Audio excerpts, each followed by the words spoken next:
My name is James King, although I normally go by the name Jim. Only people who call me James are my mother and my wife when they're mad at me. I was an Army chaplain for 17 years. I was commissioned in 1983. I came active duty in 1985. And then due to a head injury, I was released from active duty in 2002. When I became a Christian and decided to go into ministry, my senior year in high school, because I am an Army brat, born in Japan, part of my childhood in Europe, I thought I'd really like to do ministry to soldiers. It took a long time, a lot of effort, and all kinds of things in the way, but ultimately I was commissioned as a chaplain so that I could, as our chaplain corps motto reads, Pro Deo et Patria, serve God and country. When I was in graduate school, the Army has a program called the Chaplain Candidate Program. Before you're fully qualified, you can become a reserve officer. I did my basic course at Fort Monmouth. Then I did 6 weeks at Brooke Army Medical Center in San Antonio as a hospital chaplain training program, ultimately being for 5 of the 6 weeks the burn unit chaplain, which was incredible. And then just before I came active duty, I did 6 weeks inside the walls of Leavenworth as a prison chaplain program. I used to have fun after I came active duty telling everybody I just got out of Leavenworth and then pausing and say, as staff. Active duty, I came active duty in September of 1985 at Fort Sill. I served in 2 battalions in the same brigade there. Then I spent 3 years in northern Germany with my family. Part of the 59th Ordnance Brigade, the Nuclear Weapons Brigade. I got paid to drive 100 miles an hour, 4 days a week to do my job, and got to spend a lot of time in the Netherlands, Northern Germany, Denmark, etc.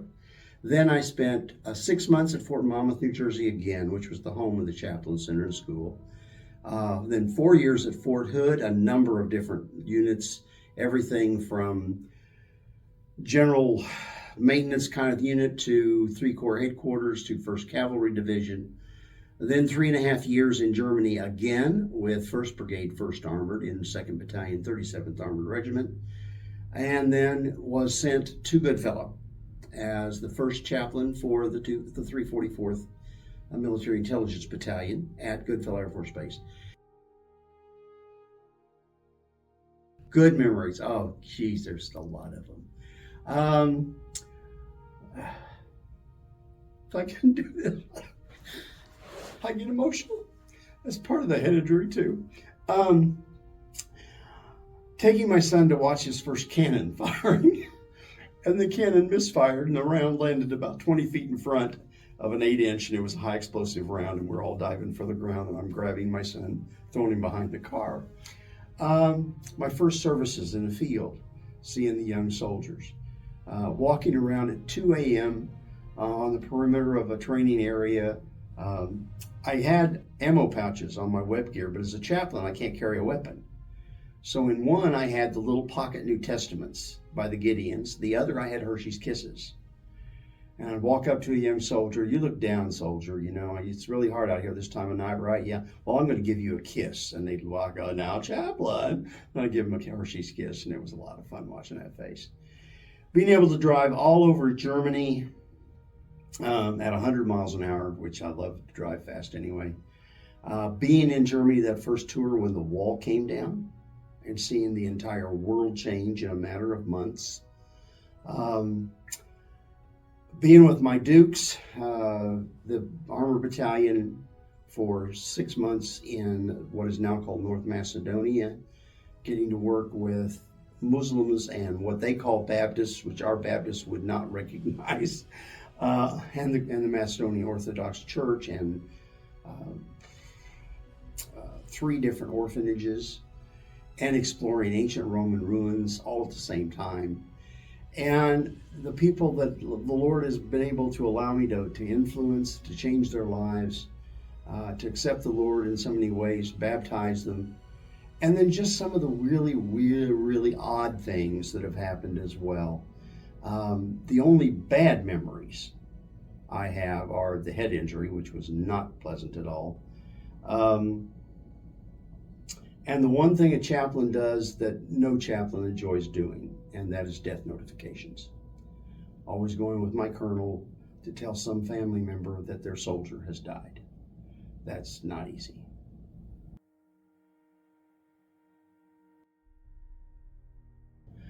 The basic one thought I would say is that unlike a lot of people in leadership in this world, my belief is we're put in this world to serve. In my case, serving as a pastor and then a chaplain and serving in the Army, which is a whole other kind of service. The happiest I've ever been is when I've been able to help somebody. Get out of myself, reach out to help somebody else. And that's why, bottom line, as a veteran, I'm also a volunteer. I was a volunteer pastor, I was a volunteer soldier, now I'm a volunteer. Volunteer? Does that make sense? And I love it. I enjoy it. I have a job. Teresa knows this. I started as a volunteer at the visitor center. And then, as I tell people, they lost their minds and hired me. So I'm no longer a volunteer down there. But I still volunteer for Teresa. I still volunteer for my church. Every chance I get a chance to do something outside myself. And besides, I'm kind of ADD and it gets boring sitting at home doing nothing. I'd rather be out being with people doing something.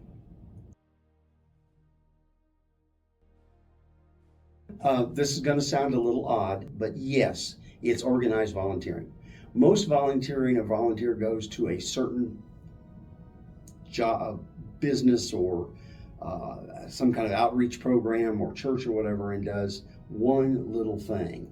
With RSVP, the opportunity to volunteer is just magnified 1,000-fold. I volunteer, drive people to medical appointments, did that this morning. I can volunteer, well, I can't anymore because they hired me, but I can volunteer at the visitor center and see people from all around the world.